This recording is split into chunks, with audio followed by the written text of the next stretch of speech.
اس پاک خاتون کے پاس اللہ کا فرشتہ آیا اور کہا، اے کنواری مریم، اللہ تجھے ایک نیک اولاد عطا کرنا چاہتا ہے۔ خاتون نے کہا، یہ کیسے ممکن ہے جبکہ مجھے کسی مرد نے چھوا تک نہیں۔ فرشتے نے کہا، ایسا کرنا تیرے رب کے لیے بہت آسان ہے۔ وہ نیک اور پارسا خاتون کون تھی جو قیامت تک پاک دامنی کی مثال بن گئی؟ وہ خاتون جسے اللہ نے اپنے زمانے کے تمام عورتوں پر برتری عطا فرمائی۔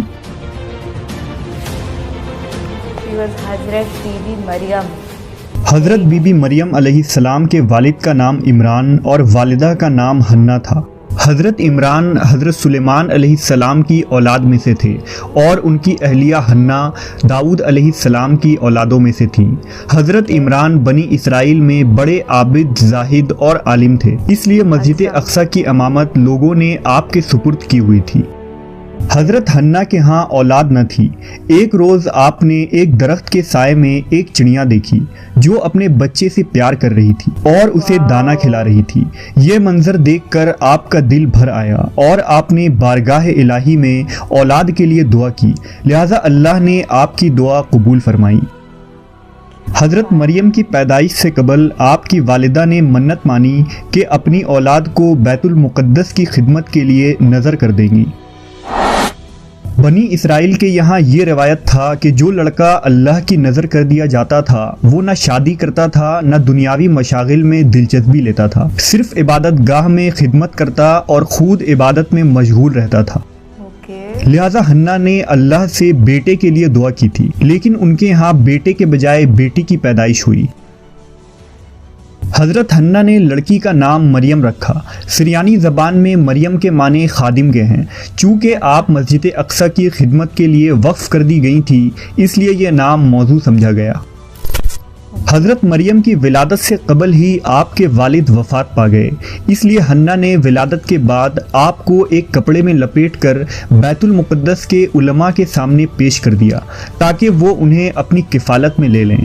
جب حضرت مریم بیت المقدس میں لائی گئیں تو مجاوروں کے درمیان اختلاف پیدا ہو گیا۔ ہر کوئی خود کو آپ کا زیادہ حقدار سمجھتا تھا۔ پھر یہ فیصلہ ہوا کہ مجاورین وہ قلم جن سے وہ توریت لکھتے ہیں پانی میں چھوڑ دیں۔ جس کا قلم پانی کے بہاؤ میں بہنے کے بجائے الٹا بہے گا وہ مریم کی کفالت کا حقدار ہوگا۔ اس مقابلے میں حضرت زکریا علیہ السلام بھی شامل تھے۔ ان کے قلم کو اللہ نے پانی میں بہاؤ کے الٹے طرف بہا دیا اور وہ ان کی پرورش کے حقدار ہو گئے۔ اس طرح بی بی مریم کو اللہ کی منشا کے مطابق حضرت زکریا علیہ السلام کی کفالت میں دے دیا گیا۔ حضرت زکریا کی بیوی حضرت مریم کی خالہ لگتی تھی، لہٰذا ان سے بڑھ کر ان کی بہتر پرورش اور کوئی نہ کر سکتا تھا۔ حضرت مریم علیہ السلام دوسرے بچوں کی بنسبت بہت تیزی کے ساتھ بڑھتی رہیں۔ جب آپ حضرت زکریا علیہ السلام اور اپنی خالہ کے گھر پرورش پا کر کچھ بڑی ہوئیں تو بیت المقدس میں آپ کے لیے ایک کمرہ مخصوص کر دیا گیا۔ یہاں زکریا علیہ السلام کے علاوہ اور کوئی نہیں جا سکتا تھا۔ آپ دن رات اللہ کی عبادت میں مشغول رہتی۔ جب حضرت زکریا آپ کے پاس آتے تو حیران ہوتے کیونکہ آپ کے پاس بے موسمی پھل موجود ہوتے، گرمیوں کے پھل سردیوں کے موسم میں اور سردیوں کے پھل گرمیوں کے موسم میں آپ کے حجرے میں رکھے ہوتے۔ جب حضرت زکریا علیہ السلام حضرت مریم سے پوچھتے کہ یہ پھل کہاں سے آتے ہیں، انہیں کون دے جاتا ہے، تو حضرت مریم فرماتی اللہ کے پاس سے۔ اللہ نے بی بی مریم کو پسندیدہ اور مومنہ بندی میں شمار کیا تھا، جیسا کہ سورہ آل عمران میں ارشاد ہوا، اور جب فرشتوں نے کہا اے مریم بے شک اللہ نے چن لیا ہے تمہیں اور خوب پاک کر دیا ہے اور پسند کیا ہے تمہیں سارے جہان کی عورتوں سے، اے مریم خلوص سے عبادت کرتی رہو اپنے رب کی اور سجدہ اور رکوع کرنے والوں کے ساتھ۔ بی بی مریم جس مقصد کے لیے چنی گئی تھی وہ ابھی باقی تھا۔ آپ دن رات اللہ رب العزت کی عبادت اور ریاضت میں مشغول رہتی تھی، یہاں تک کہ بنی اسرائیل میں یہ مشہور ہو گیا کہ بی بی مریم نہایت ہی عبادت گزار، پاکیزہ اور متقی خاتون ہیں، اور لوگ آپ کا بہت عزت و احترام کرنے لگے۔ پھر وہ وقت آیا جب جبرائیل علیہ السلام حضرت مریم کے پاس تشریف لائے۔ بی بی مریم ایک غیر مرد کو اپنے حجرے میں دیکھ کر پریشان ہو گئیں۔ حضرت جبرائیل آپ کے پاس انسانی شکل میں تشریف لائے تھے۔ حضرت مریم آپ کو دیکھ کر بولی، اگر تو کوئی خدا ترس انسان ہے تو تجھ سے خدائے رحمان کی پناہ مانگتی ہوں۔ حضرت جبرائیل آپ کو تسلی دیتے ہوئے اور پیغام الہی سے باخبر کرتے ہوئے فرماتے ہیں، میں تو تیرے رب کا فرس داتا ہوں اور اس لیے بھیجا گیا ہوں کہ تجھے ایک پاکیزہ لڑکا دوں۔ کنواری مریم حیران ہو کر فرماتی ہیں، میرے ہاں لڑکا کیسے ہوگا جبکہ مجھے کسی آدمی نے چھوا تک نہیں اور نہ میں کوئی بدکار عورت ہوں۔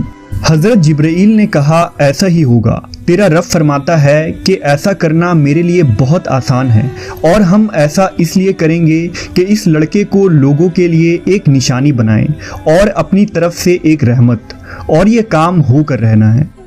حضرت جبرائیل نے بی بی مریم کے گریبان میں پھونک مار دی جس سے آپ کا حمل ٹھہر گیا۔ جب حضرت مریم حاملہ ہوئیں تو یہ خبر بنی اسرائیل میں عام ہو گئی کہ حضرت مریم حاملہ ہو گئی ہیں۔ اس پر بہت سے لوگوں نے زکریا علیہ السلام کے گھر آنا جانا بند کر دیا اور آپ پر الزام بہتان لگانے لگے۔ حضرت مریم بیت المقدس سے نکل گئیں اور دور ایک مقام پر جا کر ٹھہری۔ آپ اس مقام پر تنہا رہ رہی تھی کہ ایک دن آپ کو درد ذہ شروع ہو گیا۔ آپ نے ایک درخت کا سہارا لیا اور تنے کو پکڑ کر نیچے بیٹھ گئیں۔ آپ جس درخت کے پاس بیٹھی تھیں وہ ایک خشک درخت تھا۔ جب آپ اس درخت کو ہلاتیں تو معجزے سے وہ درخت سرسبز ہو کر پھل دیتا تھا۔ اچھا۔ حضرت مریم درد سے بے چین تھیں، بدنامی کا خیال تھا۔ آخر گھبرا کر کہنے لگیں کہ کاش میں پہلے مر گئی ہوتی اور بھولی بسری ہو گئی ہوتی۔ اس مشکل وقت میں اللہ نے حضرت مریم کے قدموں کے قریب ایک نہر جاری کر دیا۔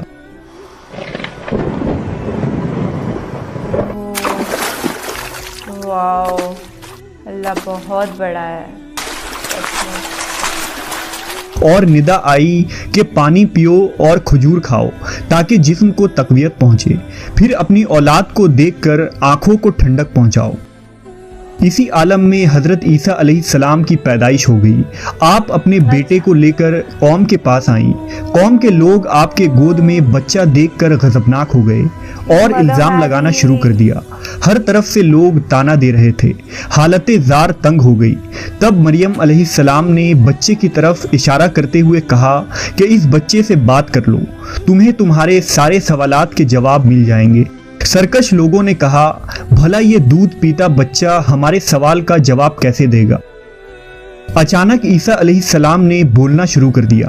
بچے نے کہا، بے شک میں اللہ کا بندہ ہوں، مجھے اس نے کتاب دی ہے اور مجھے نبی بنایا ہے اور مجھے بابرکت بنایا ہے جہاں کہیں ہوں، اور مجھے نماز اور زکوٰۃ کی وصیت کی ہے جب تک میں زندہ ہوں، اور اپنی ماں کے ساتھ نیکی کرنے والا، اور مجھے سرکش بدبخت نہیں بنایا، اور مجھ پر سلام ہے جس دن میں پیدا ہوا اور جس دن مروں گا اور جس دن زندہ کر کے اٹھایا جاؤں گا۔